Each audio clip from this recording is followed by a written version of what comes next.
sa ato atanan nga makabaton ta og special nga relasyon sa Ginoo. Then giingon siya siyang pulong no sa John 16,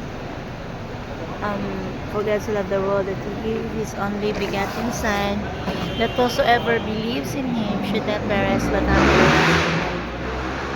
Then, of course, you must be born again. In John 3:5. So, gaingon ang Ginoo nung wala siya gaingon nga you can be or fun, but we must be born again. So pag may siya born again, so we must, so it's a command, it's a must. So wala siya exempted, dili pwedeng dili ka mag born again. So kabalo naman ta sa ang born again. So born again is just, it's not a religion, and it's not it's our personal relationship with Christ, and kanang kabaguan sa atong kinabuhi. Kung bago na ta kinabuhi, so sa una atong kinaiya siyawa karon kinaiya ni Kristo. So buliwat na ta ni Kristo. So it is born again. So natawo ta dili ta sa kay natawo ta pag-usab, dili natawo ta diha pag-usab sa espiritu. So ang atong kinabuhi sa una is yawanon or kaning maot pa rin ako, maot ko batasan sa una, pero karon salamat sa Ginoo hapit hapit na it's getting kuan deeper, and nagkaduol-duol na ko diha sa kinaiyan sa Ginoo. Salamat sa Ginoo nga kuan nga iya po kong gi-elevate gamay diya sa iyang kay try mo koy kaning wala bitaw tay pasensya sa Ginoo, kana bitaw usay kaning murag wala tay pakialam ba unsa ang kinabuhi nga walay katapusan, unsa di ay nang magkinabuhi ta nga Dios nun.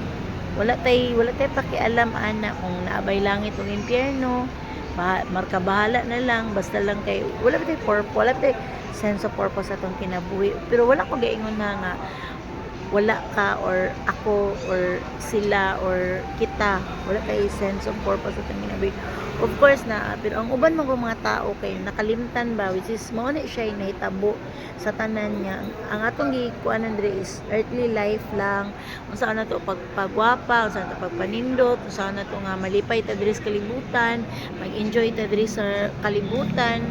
Then at the end of this life, say makalimot ta, even ako nga makalimot bitaw ta nga nari tay end, and then may nga nang uban dili man na tinuod nga ng impyerno, dili man na tinuod nga kanang natay nay kuan na ay impyerno or mahuman atong kinabuhi after sa death.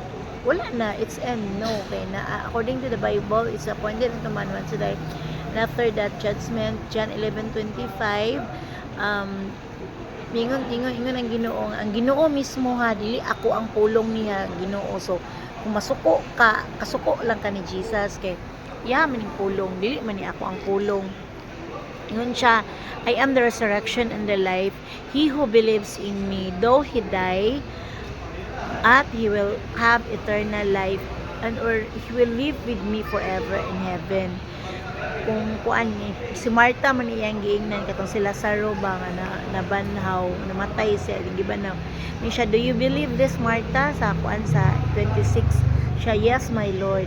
So ang yung gi-assure ni kuan ni kay si Marta magud ani nga time good na kuan siya ba na nag-uol bitaw siya nga namatay si Lazaro, din nga na siya nga abi ni Marta og end na to nga dili na nila makita si Lazaro. So iyang giingon ni Jesus nga, I am the resurrection and the life. He who believes in me, though he die, though he kanang wala siya ga promise ato nga dili ta mamatay, pero naay rapture no, depende lang kung maabtan ta nga buhi.